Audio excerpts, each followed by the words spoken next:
seja bem-vindo a mais um vídeo do nosso estudo sobre morfologia. Este que é um assunto tão extenso que precisou, então, ser subdividido em algumas partes, né? Então, a gente chega agora na última parte do nosso estudo para tentar correr e concluir esse leque de informações.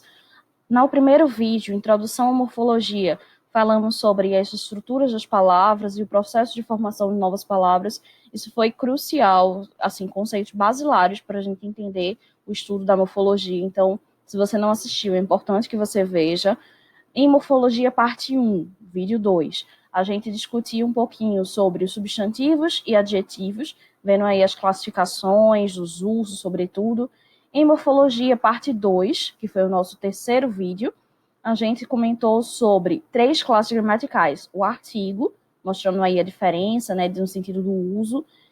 Falamos também sobre o numeral e sobre os pronomes. A respeito dos pronomes, importante destacar que eles são de extrema importância para o processo de referenciação dentro do texto, quando você quer retomar um termo que já foi dito. Então, isso é importantíssimo na organização de um texto, no processo de coesão textual. Então, se você não viu esses vídeos, vá lá, dê uma olhadinha, certo? Porque agora no quarto vídeo, parte 3 de morfologia, a gente vai continuar, vai dar sequência, eu espero concluir, né, porque senão a gente vai se alongar muito, assim, é um assunto bem extenso mesmo, mas, assim, não se preocupe em relação a isso, eu queria até fazer um comentário, que não é um conteúdo para você correr e maratonar como se fosse uma sua série preferida, né, como se fosse La Casa de Papel, que saiu a temporada, você vai lá assistir tudo de uma vez.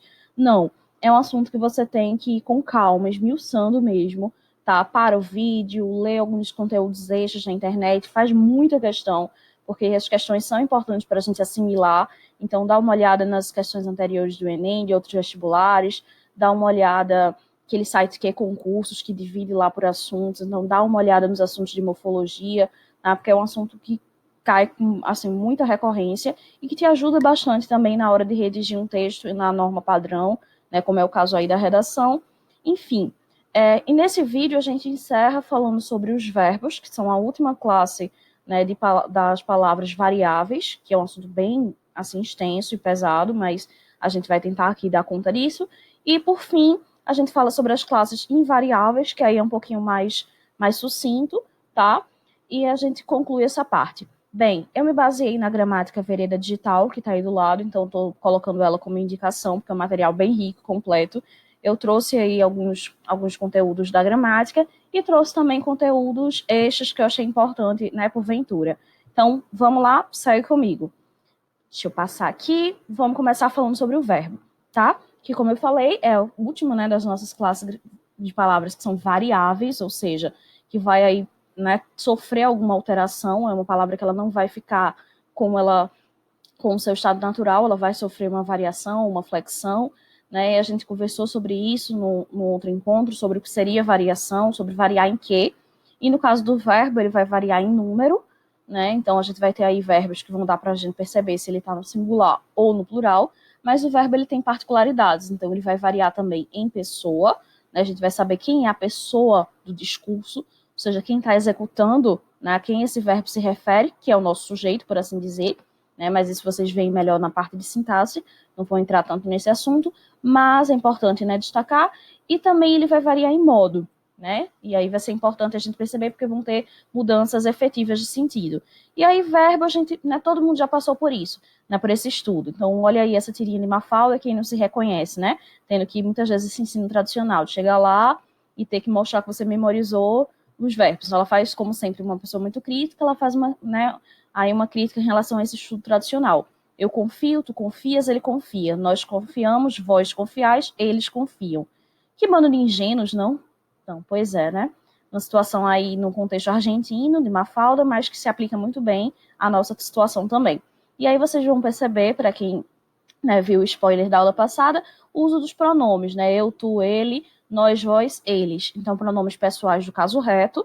E aí a gente sempre vai usar nesse paradigma, e junto com isso a gente vai ter os verbos fazendo a concordância, então, com esse sujeito.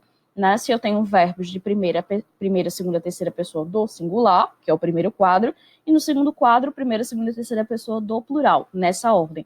E verbo, a gente sempre ouviu falar que são palavras que vão exprimir uma ação, Então, fazer, correr, pintar, cozinhar, descer, pular, fugir, certo? Enfim. Mas ele pode também representar um estado. Então, quando eu digo que alguém parece bonito, está bonito, amanheceu bonito, né? Pode também indicar o fenômeno da natureza. Quando eu digo que choveu, que está nevando, né? Então, ele indica também o tempo lá fora, beleza? Então, essa, assim, a base que a gente tem que ter para entender o estudo de verbos. Mas tem algumas particularidades. Bom, como eu falei, em relação a ele variar em pessoa e número. Então, nesse quadro, vocês percebem isso de forma melhor, né? Que a gente vai ter aí a primeira pessoa, isso eu acho que já comentei na aula de pronomes, né? Quando eu falar da primeira pessoa, é quem fala, que quando é no singular sou eu, quando é no plural, nós, né? Lembrando que a gente também tem o uso recorrente no popular, né? Na língua popular brasileira, do agente, sendo que gente, né, por ser um substantivo, né? Então, quando eu falo de gente, eu estou falando de, né, daquela gente. Então, ele vai concordar como se fosse em terceira pessoa, né? Então, a gente diz nós amamos, mas não diz a gente amamos. A gente deve dizer a gente ama.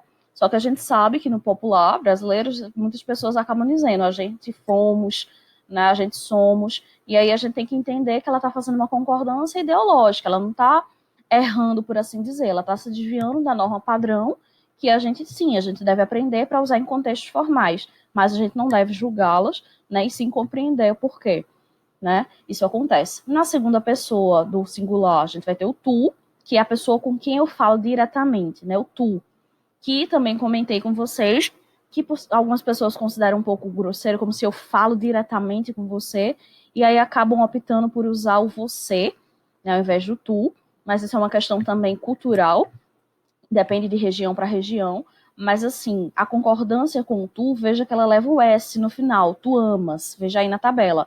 Só que a gente acaba usando muito você. E o você, por ser pronome de tratamento, revisa lá na outra aula, a gente acaba falando de forma distanciada. E como eu falo de forma distanciada, eu acabo usando a terceira pessoa, embora a gente não use de forma distanciada, mas é um pouco mais respeitoso. Então a gente acaba, ao invés de dizer tu amas, ele vai fazer a concordância na terceira pessoa, ficaria você ama e não você amas, né? E na segunda pessoa do plural seria o vós, que também a gente já aboliu, vai usar o vocês, e a mesma coisa, vocês vai fazer a concordância igual ao eles. Então eu não digo vocês amais, e sim vocês amam, tá? E na terceira pessoa, ele, ela, eles, elas, que aí, né, a gente usa normalmente e a gente se refere para a pessoa de quem a gente está falando. Então, eu falo com você sobre alguém. Então, primeira pessoa, quem fala, segunda, com quem se fala, terceira, de quem se fala. Tudo bem? Vamos lá. Além disso, os verbos podem flexionar no modo, tá? E quando eu falar de modo, eu vou estar me referindo ao que esse verbo ele está querendo exprimir. E aí eu tenho o modo indicativo, né? Então, veja, meu dedo indicador aqui, eu estou indicando uma ação, eu tenho certeza daquilo. Então, eu vou indicar ações no tempo, seja o tempo passado, o tempo presente ou o tempo futuro, eu vou fazer afirmativas sobre, tá? O modo subjuntivo, ele é muito subjetivo, ele vai para o campo do desejo, por isso que eu botei essa imagenzinha aí do poço, é como se fosse um poço dos desejos, tá? Ele fala sobre algo que a gente tem dúvida, uma hipótese, uma suposição, um desejo, tá? Então, a gente percebe aí, né? Meu namorado é o mais gato da escola, modo indicativo. No modo subjuntivo, gostaria que, né? Gostaria que meu namorado fosse, tomara que seja, né? Então, eu uso mais o subjuntivo no sentido de dúvida, hipótese, suposição. Já o imperativo, eu botei essa imagem do imperador, já para dar essa ideia mesmo, aquilo que impera, que manda, é uma ordem, tá? Ou uma sugestão, claro, um conselho, mas sempre no sentido de estar dizendo para uma outra pessoa fazer. Pega isso para mim, por favor, faz isso, leva aqui, adote, compre, beba, leia, vote, né? Enfim, me lembrou a música de Pitty. Beba, vote, não se esqueça, né? E aí a gente tem, né, a variação no tempo. Claro que quando fala do tempo, é realmente isso que você está pensando, essa linha do tempo, esse contínuo, né? Que aí o verbo ele vai, né, fazer essa alteração sempre na desinênciazinha do verbo, veja que é sempre no final do verbo. Então, deixa eu voltar aqui. No final do verbo, ó, aqui onde tem, a gente só olhando para o final, a gente sabe em que tempo ele está, qual é a pessoa e qual é o número, né? Eu olho amamos, eu sei que é o nós, né? Eu sei que está no presente e eu sei que está no plural, mesmo se eu não estivesse vendo nós. Então, essa desinênciazinha que está em vermelho, que a gente chama de desinência verbal, é o que vai indicar para a gente, tá? Então, isso que a gente viu lá na parte de estrutura das palavras, isso que vai ficar no final. Então, o verbo ele tem o radical dele e vai ser agregado aí às desinências verbais. Isso, claro, para os verbos regulares, né? Porque os irregulares, defectivos, eles vão aí ter uma alteraçãozinha. Mas a maioria dos verbos são regulares e eles vão seguir esse paradigma. Quando eu estou falando de paradigma, eu estou falando dessa regularidade, ok? E aqui a gente tem as variações no tempo, que a gente vai ver direitinho, tá? Sobre as formas nominais. O verbo, ele pode estar no infinitivo, que a gente vai aí chamar como se fosse o nome do verbo, dizer, qual é o verbo? Qual é o verbo que está aqui? É o verbo estar, é o verbo viver, é o verbo beber, é o verbo falar. Embora esse R, que eu estou forçando aqui, a gente quase não usa mais, né? Foi uma coisa que está sendo apagada, uma frouxidão, por assim dizer, na língua. A gente acaba dizendo, eu gosto de beber, eu gosto de falar, ou falar, sem o falar, né? Com esse R bem marcado. É uma questão fonética aí. Mas, enfim.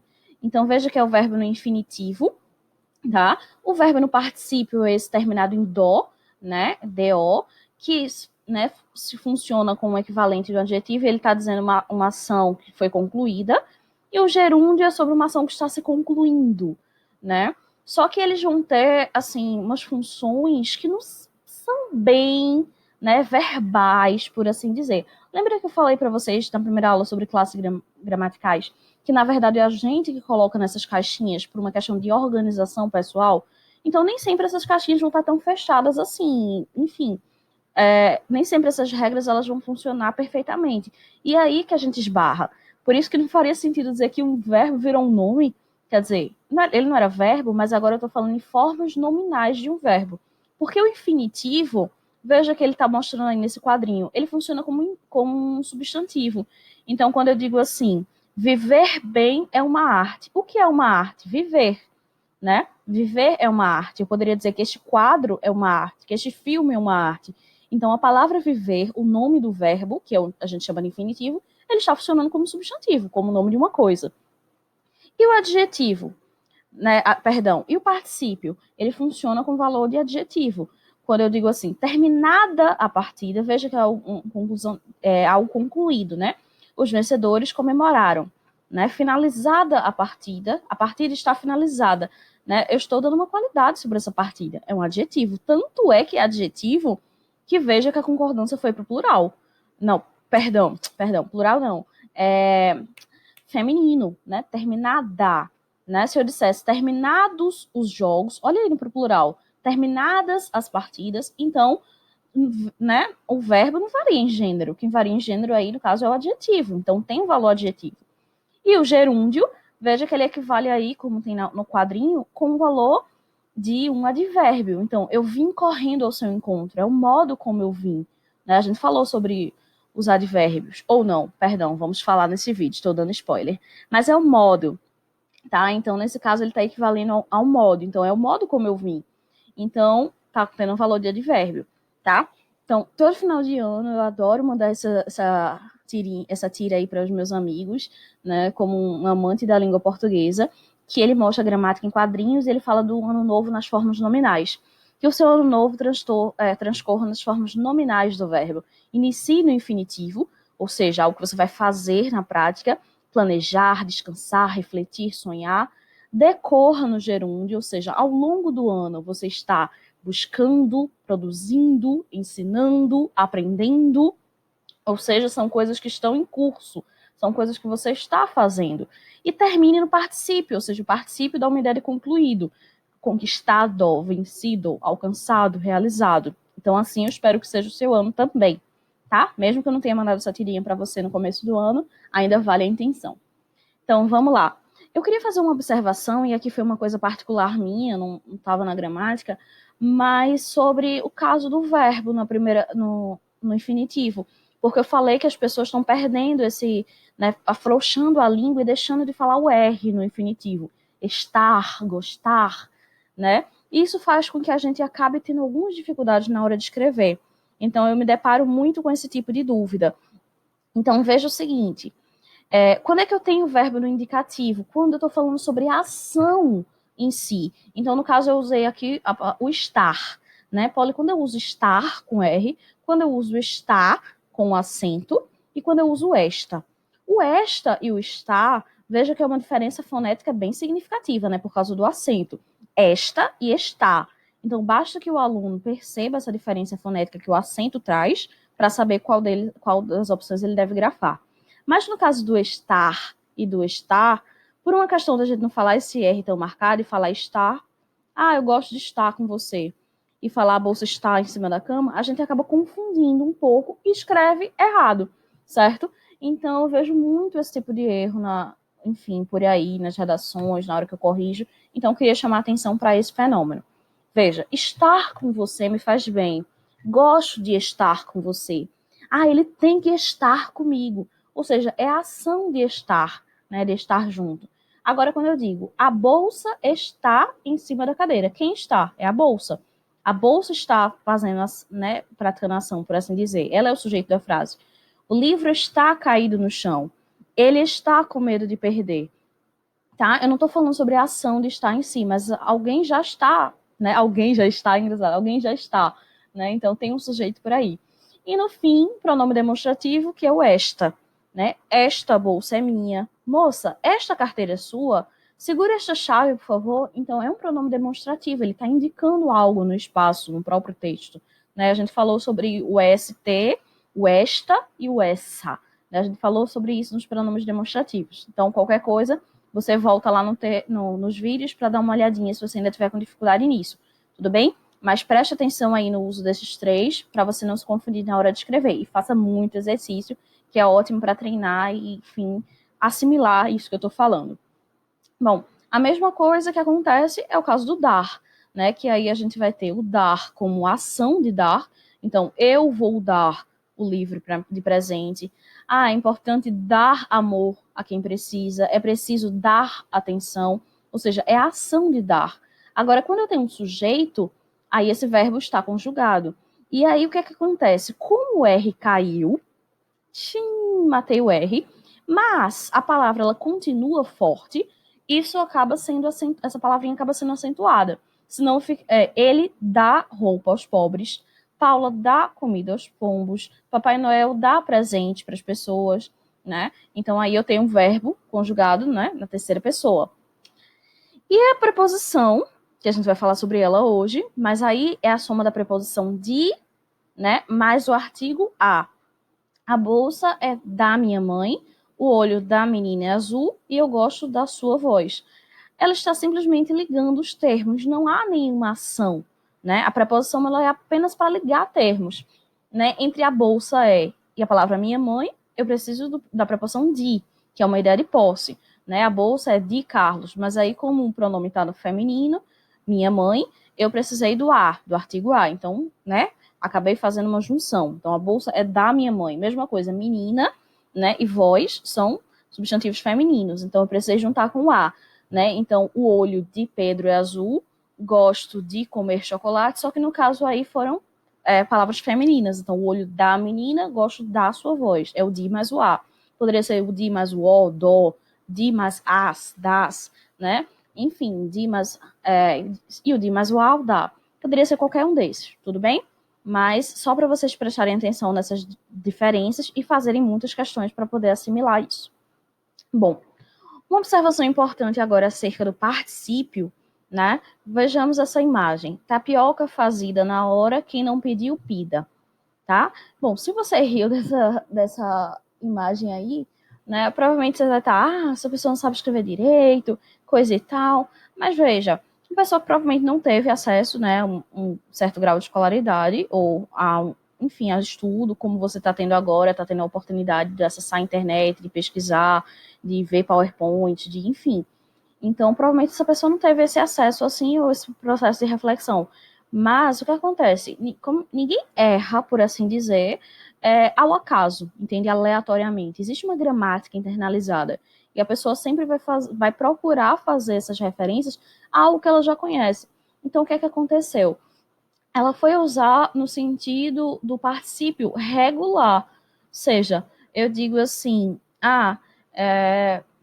voltamos lá para o particípio, o que é que acontece? Eu tenho terminado, né? Aqui, ó, conquistado, vencido, alcançado, realizado.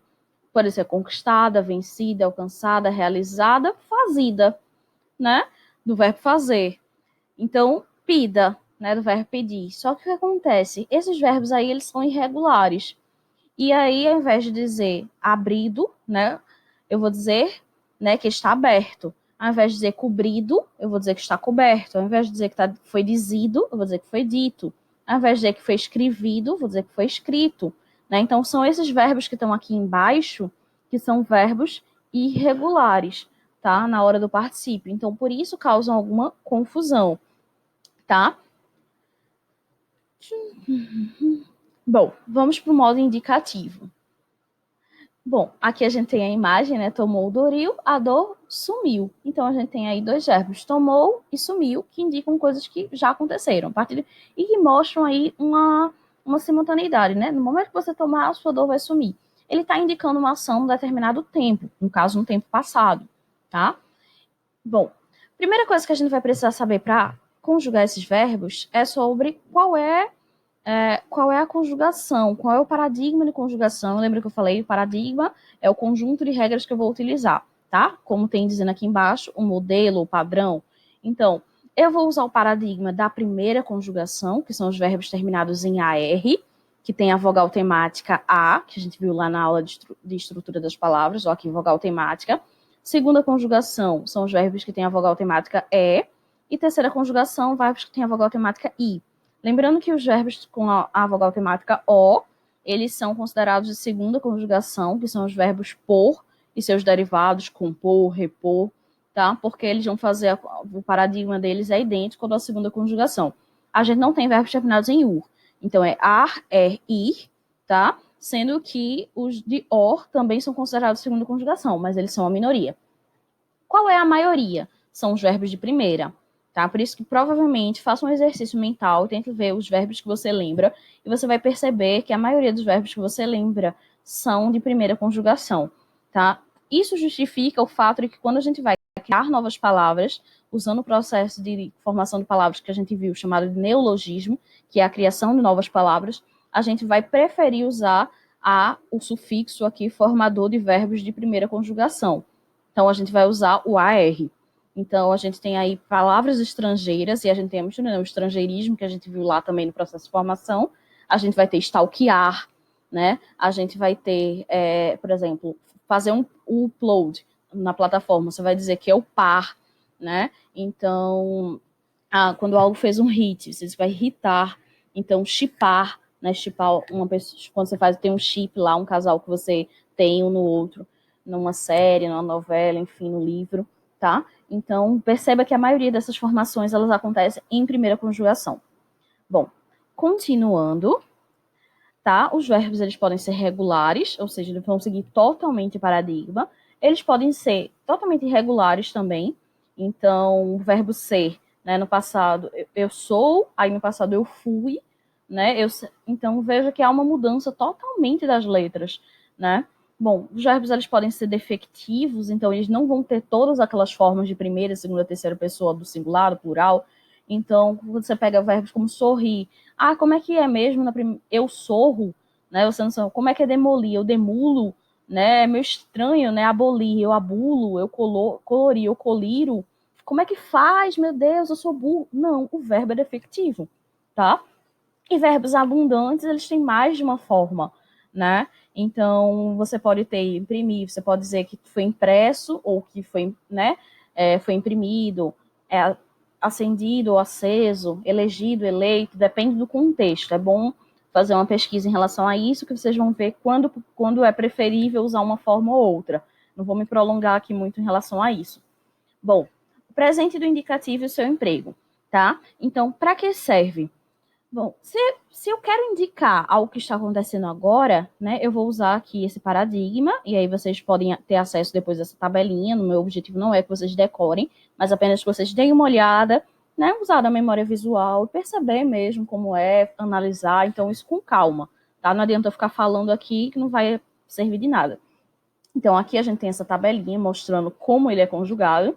E o presente indicativo, ele vai indicar algo que está acontecendo no momento da fala ou da escrita. Então, começa agora mais uma edição do Jornal Nacional. Então, está começando agora. Bom, algo que ocorre na atualidade, frequentemente. Então, assim, Marta é a diretora dessa escola. Veja que ela não está sendo agora, mas ela é, isso é um fato. Então, eu estou tratando de algo que é frequente, né? Eu acordo 6 da manhã, eu vou dormir de 9 da noite, eu tomo café de tal horas. Eu estou falando da minha rotina, tá? Algo frequente, então eu uso o verbo no presente.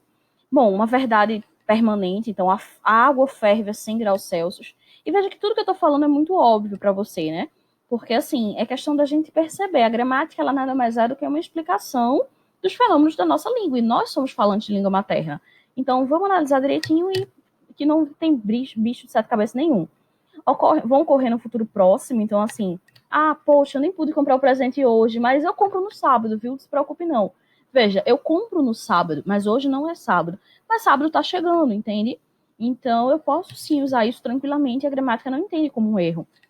Então, ou aconteceu um caso que eu acho interessante, é algo que aconteceu no passado, mas eu quero dar ênfase.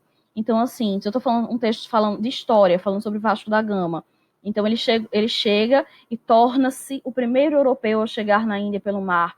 Veja, eu estou fazendo isso para dar um efeito, certo? Ao invés de dizer que ele chegou e tornou-se o primeiro, não, eu digo, ele chega e torna-se assim o primeiro. Então, é um efeito literário, tá? E isso é muito utilizado pelos meios jornalísticos. Perceba, quando você quer ver uma notícia, você quer ver uma notícia antiga ou você quer ver uma notícia atual? Atual, né? Então, para dar esse caráter de atualidade, os jornais, as revistas, eles utilizam muito desse mecanismo que é usar os verbos no tempo presente, pelo menos na manchete. Ao decorrer da notícia, eles utilizam do verbo no passado mesmo, no pretérito. Mas na manchete, para chamar a atenção do leitor para a atualidade, para a relevância daquela notícia, eles costumam usar mais o tempo presente. Se você não tinha percebido isso ainda, atente para isso, perceba as manchetes dos jornais de hoje, né? Dê uma pesquisada aí nas bancas de revista ou mesmo no jornal, dá uma olhada e você vai perceber isso que eu estou falando. Coronavírus chega ao país, chega e eleva alerta.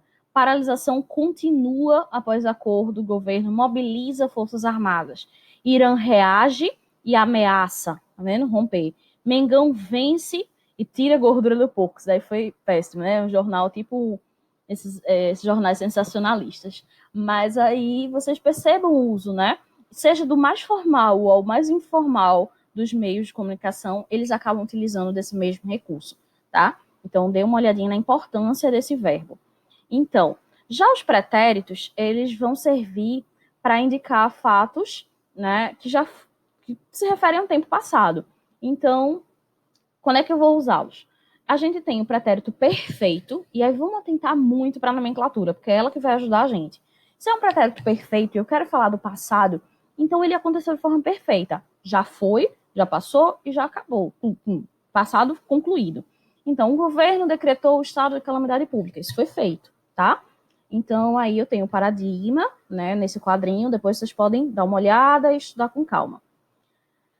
Bom, o pretérito perfeito, às vezes, ele pode ser feito com mais de um verbo, que a gente chama de locução verbal, tá? Não tem nenhum problema, gente. Isso não é nenhum bicho de sete cabeças. A gente usa isso na prática. Então, assim, algo que aconteceu e que eu ainda tenho feito. Então, assim, nossa, eu tenho contado os dias para a quarentena acabar. Veja, eu usei o verbo no presente, eu tenho, e o contado aí que vai ser o particípio do verbo.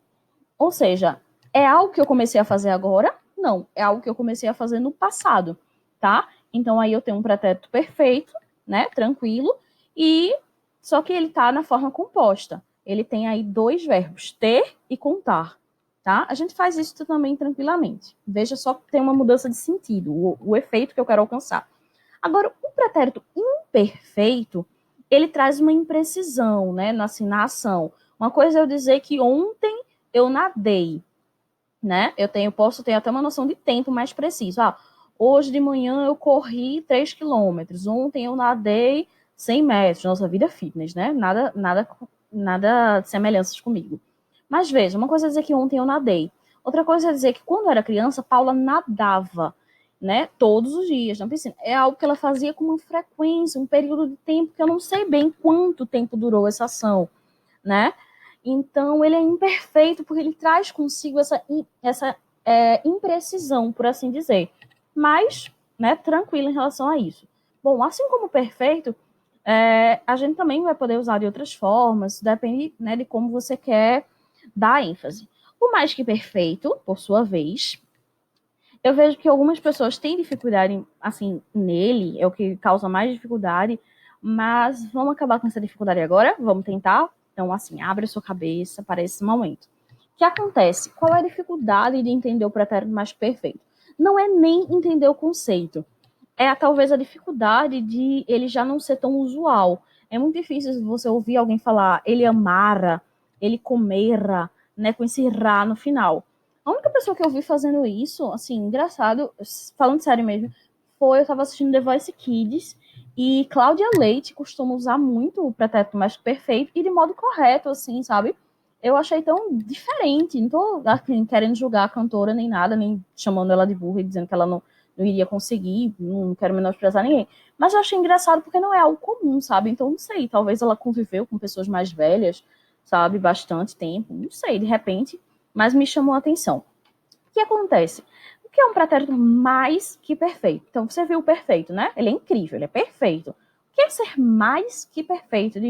Né? O que poderia ser mais perfeito que o outro passado? É um passado que é mais passado que ele. Oi? Que? Como assim? É um passado que aconteceu antes de um outro passado. Então, quando eu digo assim, quando nós chegamos em casa, Fernanda já saíra. Ou seja, Fernanda realizou a ação de sair antes mesmo de eu chegar. Ou seja, a ação dela, a minha ação é passada, né? Então, digamos assim, ontem eu cheguei em casa, né? Ontem eu cheguei em casa. E Fernanda já saíra, ou seja, ela já saiu antes mesmo do meu passado. Então, é por isso que ela é considerado mais que perfeito. Mas será que a gente não utiliza mesmo, de forma nenhuma? Utiliza. E talvez você já esteja até pensando em como. A gente utiliza a forma composta, tá? Então, assim, quando o exército chegou, a população já tinha fugido ou já havia fugido. Alguns gramáticos consideram o verbo haver como sendo mais formal do que eu tinha, tá? Então, né, e sendo o mais formal ainda seria o fugira, né? Mas como ele é pouco utilizado, é considerado até uma forma de arcaísmo. Então, se você quiser, né, fazer uma boa redação, ser aceito, escrever corretamente, entre aspas, opte pelo verbo haver, porque o TIM ele já é considerado mais uma questão da marca da oralidade, tá? Eu não vejo nenhum problema. Acho que de todas as formas dá para entender e eu não acho que nenhuma delas esteja errada. Mas, assim, existem alguns gramáticos que são mais fervorosos em relação ao uso desse tinha, e aí optem, por via das dúvidas, pelo havia. Né? Então, quando eu cheguei em casa, Paula já havia saído, ao invés de dizer já tinha saído. Né? E já saíra vai ser muito difícil de você usar, acredito eu. Né? Posso estar enganada. Se você usa, né? Que bom para você. Eu queria muito saber sobre esse fenômeno. Fala comigo, assim, achei bem interessante mesmo. Mas talvez você vai se deparar com isso nos clássicos da literatura, em alguns textos bíblicos, em textos mais antigos de forma geral, porque a gente não deve estudar ou conhecer só aquilo que está preso ao nosso tempo, né, ao tempo presente. A gente pode recorrer também a textos históricos, porque eles têm muito para nos ensinar e para nos acrescentar enquanto seres humanos. Então, a gente acessa, né, a nossa vida através da linguagem. Então, por que não conhecer? Por que não saber que existe?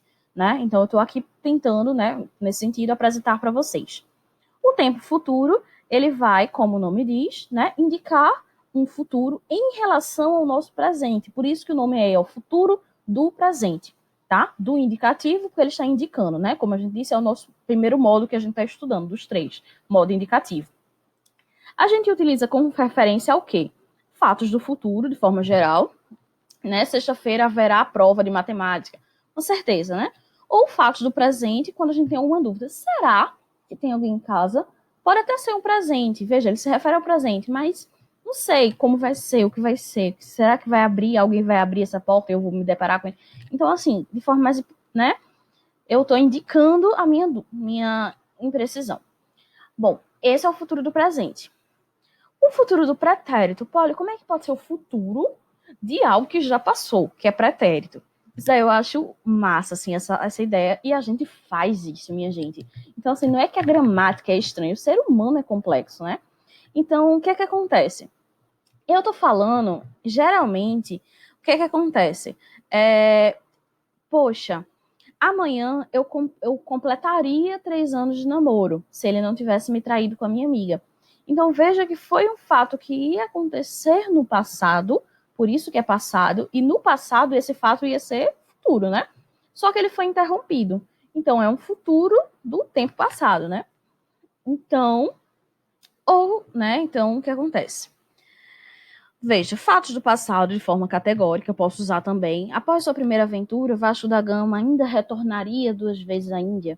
Fatos do futuro ou do presente também. Desde a semana passada, a professora vinha avisando que hoje haveria prova. Então, estou falando do passado, mas também estou falando do futuro, porque desde a semana passada, estou falando passado, a professora vinha avisando que hoje haveria prova. Então, usei o futuro do pretérito. Fatos hipotéticos, né, que foi isso que eu acabei de dizer. Se o inventor tivesse vendido a sua fórmula, se isso tivesse acontecido no passado, hoje, né, que é o futuro do meu passado, ele estaria rico. E fatos com dúvida, né? Gostaria de viajar pelo espaço sideral, você deveria beber mais água. Eu também posso acabar utilizando esse futuro do pretérito, né? Porque eu estou dizendo uma coisa que você não tem feito, ou seja, é seu passado, e algo que eu gostaria para o seu futuro. É meio que uma mistura. Porque o ser humano, ele não pensa de forma linear, né? A nossa cabeça, ela pensa de forma diferente. Então, dá uma olhadinha nessa listagem, olhe os exemplos, pense em outros exemplos também que você costuma falar, ou que costumam falar para você, tá certo? E perceba que eu também posso usar isso na forma composta, né? Ao invés de dizer que amanhã eu completaria 3 anos de namoro, eu poderia dizer que amanhã, poxa, amanhã eu teria completado, amanhã eu teria feito 3 anos de namoro com ele, ó. Poxa, mas a gente terminou. Então, assim, a gente também acaba usando na forma composta. O subjuntivo, aquilo que eu falei para vocês, ideias mais subjetivas no campo da imaginação, do desejo, das hipóteses. Então, eu não estou indicando a ação propriamente dita. Então, olha o político falando: se eu for reeleito, lutarei por obras que deixarão o trânsito da cidade uma maravilha. Veja, se eu for, né? Então, é uma hipótese. Aí o pessoal dentro do carro, olha o engarrafamento, né? Então, aí a gente tem um cartoon falando sobre isso. Aí ele: esse candidato não falou isso na eleição passada? Aí ele falou, antes de embarcar no seu helicóptero de última geração. Então, realmente, o trânsito ficou uma maravilha para ele, né? Não para quem está aí. Uma criticazinha que é relevante, é real essa situação. E aí o presente do subjuntivo. O subjuntivo, de forma geral, a gente não costuma usar ele sozinho, né? Ele vem sempre junto com uma outra palavrinha. Então veja assim, nossa, tomara que eu ame, tomara que tu ames, que ele ame. Ou então, ó, duvido que você conheça, torço para que vocês façam uma boa viagem. Então ele vem sempre nesse sentido, ele vem sempre junto de palavras que tragam aí essas hipóteses, essas dúvidas, certo? Sobre os pretéritos, no caso do imperfeito, né? Eu digo assim, ó, fatos possíveis do passado, a diretora pediu que a seguíssemos, né?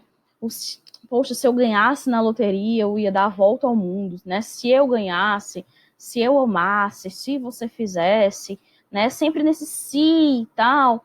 Então ele fica mais no campo do hipotético, tá? Eu acho engraçado esse paradigma no final do SSE, né? Porque amasse, comesse, bebesse, porque aqui no Nordeste a gente costuma muito utilizar essa forma de maneira natural, nem sempre com esse sentido mesmo de dúvida, coisa e tal.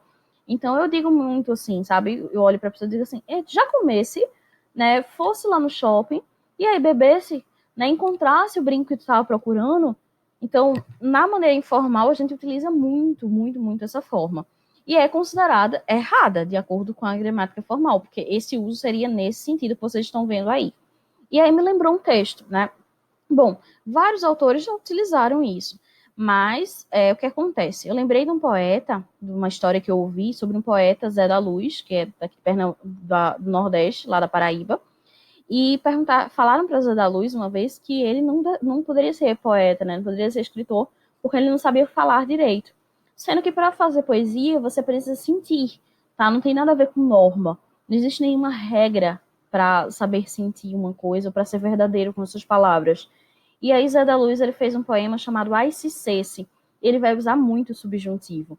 Então, se um dia nós se gostasse, se um dia nós se queresse, se nós dois se emparinhasse, se juntinho nós dois vivesse, se juntinho nós dois morasse, se juntinho nós dois dormisse, se juntinho nós dois morresse, e se pro céu nós a subisse. Mas, porém, se acontecesse de São Pedro não abrisse a porta do céu e fosse te dizer qualquer tolice, e se eu me arriminar, se tu com eu insistisse, para que eu me resolvesse, a minha faca puxasse, e o bucho do céu furasse, talvez que nós dois ficasse, talvez que nós dois caísse, o céu furado arriasse, as virgens todas fugisse. Então veja que ele utiliza nessa poesia a forma toda do subjuntivo para falar aí das hipóteses de como seria uma vida ao lado do ser amado, né? E não é porque ele é uma pessoa não escolarizada, não, tá? Porque João Cabral de Melo Neto, que é um dos exímios escritores da literatura brasileira, ele também, e agora, aliás, João Cabral não, perdão, Carlos Drummond de Andrade, no E Agora José, né? Então, e agora José, né? A festa acabou, a luz apagou, o povo sumiu, e depois ele fica, se você tocasse, se você gemesse, se você viesse, se você, se, né? Então aí foi uma forma utilizadíssima, né? Então é bom a gente conhecer os sentidos. Bom, existem também aí as formas compostas que podem ser elaboradas e segue mais ou menos a mesma regra que eu falei, né, no caso do modo indicativo. Dei uma olhadinha com mais calma nisso daqui, tá? O pretérito mais que perfeito também segue aquela mesma regra, né, de uma coisa anterior. Né? Poxa, se eu tivesse amado mais, né, ele não teria me deixado. Né? Então, é uma coisa, né, estou analisando um pretérito que é anterior ao outro. Né? Ele me deixou, mas eu gostaria de ter feito algo anterior a isso. Né? Anterior a essa ação dele. Então, é o passado do passado. E aí a gente tem aí as formas que vocês podem dar uma olhadinha com mais calma, tá bem? No futuro, né? Ai, nossa, né? Eu tô falando de coisas que eu desejo daqui para frente, né? Nossa, se eu vencer, eu prometo que tal coisa assim, tá?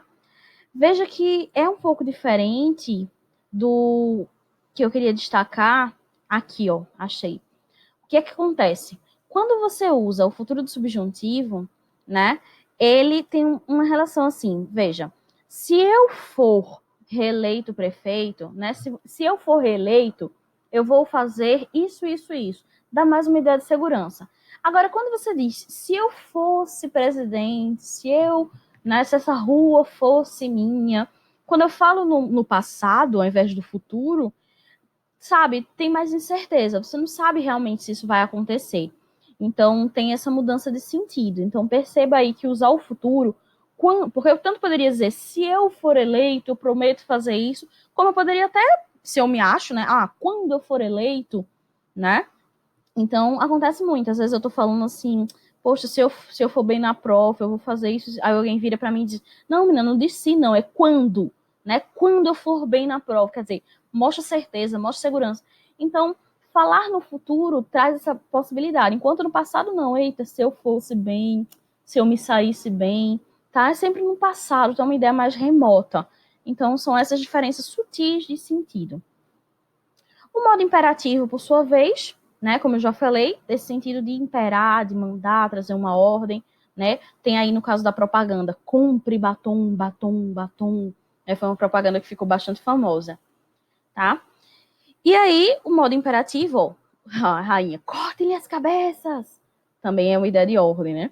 Ele é usado para dar ordens, conselhos, instruções, orientações, tá? E olha o que o texto fala. Ele geralmente, né, é utilizado em gêneros textuais com o objetivo de persuadir ou mesmo instruir o interlocutor. Como assim, Polly? Um anúncio publicitário. Se eu quero que você compre a minha marca, né, compre esse refrigerante, beba, ou mesmo se eu quero que você compre a minha ideia, né? Então, fazendo um texto sobre doe sangue, né? Lute contra o coronavírus, faça a sua parte, né? Junte-se a nós. Então, sempre nesse sentido de dialogar diretamente com o leitor. O imperativo traz esse impacto, tá? Bom, manual de instruções também, né? Abra a caixa, junte tal peça com essa. Uma receita culinária, né? Uma bula de remédio, um provérbio, né? São gêneros textuais que utilizam muito o modo imperativo, ok? Aqui são uns exemplos que eu peguei das provas do Enem. Então, só para mostrar como as provas elas têm abordado muito esses gêneros textuais, e aí sempre é importante perceber o uso dos verbos no imperativo, leia, denuncie, mude, garanta, né? Junte-se a nós, procure uma unidade, tá? E é sempre falando com você. Então aí você vai perceber o uso do vocativo também. Você, sua, né, seu, né? Ele também, além do vocativo, ele vai usar aí os pronomes, né, para se referir sempre a você. Então fique atento a essas regularidades, por assim dizer, tá? Que é intencional, na intenção de lhe persuadir, convencer, né? Enfim, de alguma forma te chamar a atenção para aquela causa, ele vai utilizar bastante dos recursos verbais e não verbais. Não verbais, o caso das imagens, né? Aqui a gente tem um açúcar bem gorducho e um adoçante, né? E mude sua embalagem. Então, uma propaganda que chama a atenção visualmente. Então, ele faz isso tanto através da imagem, como aí do uso do imperativo, do sua embalagem, falando diretamente com você, leitor.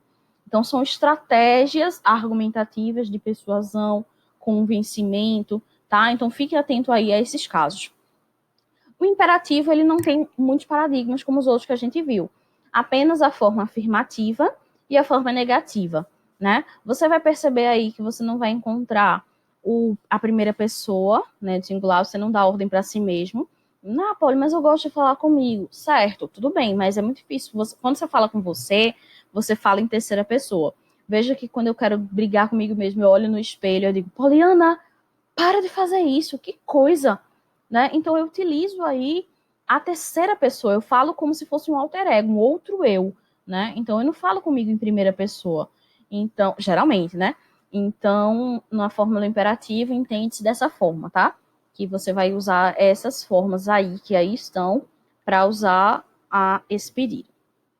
Uma última observação que eu queria fazer em relação ao imperativo é que, atualmente, a gente vai encontrando uma outra forma de usar o modo imperativo, que é, ao invés de dizer categoricamente faça, pegue, beba, isso fica muito, às vezes, soa de forma grosseira, como se eu estivesse querendo lhe obrigar.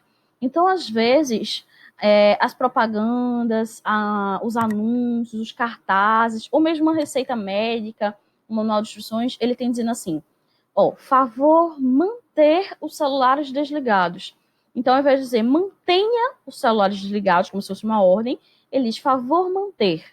Né? Quando eu pego uma receita, eu tenho visto muito isso. Ao invés de dizer assim, tome um comprimido de 8 em 8 horas, ele diz assim, tomar um comprimido de 8 em 8 horas. Então, ele tem usado muito mais esse verbo no infinitivo. Além disso, ele traz aqui alguns exemplos. Poderia me trazer uma xícara de chá? Você poderia me ajudar? Aí a pessoa diz, imagina, essa pessoa diz, sim, poderia. Aí você diz, tá, vá, mas faça, eu tô pedindo para você fazer. Às vezes as pessoas podem não entender também, né? Então depende da colaboração. Nesse sentido, as pessoas precisam ser colaborativas para que a comunicação ela possa ser efetuada, porque o seu pedido ele tá ali implícito, né? Então é mais uma regularidade dos usos. Dizem, né, que em Portugal as pessoas entendem no sentido mais literal. Então, você pode me trazer um copo de água? A pessoa diz, sim, eu posso. Né? Você me perguntou se eu posso, você não me pediu para pegar, entende? Então, isso não tem a ver com questão deles serem burros ou nada do tipo. Isso tem uma questão de uso. Então, lá eles não costumam usar dessa forma que a gente usa aqui. Pelo menos foi o que me disseram. Nunca fui para saber se é verdade. Se você está assistindo esse vídeo e você quer que eu confirme para você, você pode doar na minha conta bancária o dinheiro para eu ir para Portugal. Aí eu vou lá, faço uma viagem de turismo. Turismo não, né? A estudo, claro, tudo muito formal. E volto e faço um vídeo aqui para você lhe respondendo sobre isso, tá? Tô brincando. Vamos continuar. Bom, Então, a gente encerra com isso as classes invariáveis. Claro que há muito mais coisas, existe a transitividade do verbo. Então, o verbo, às vezes, ele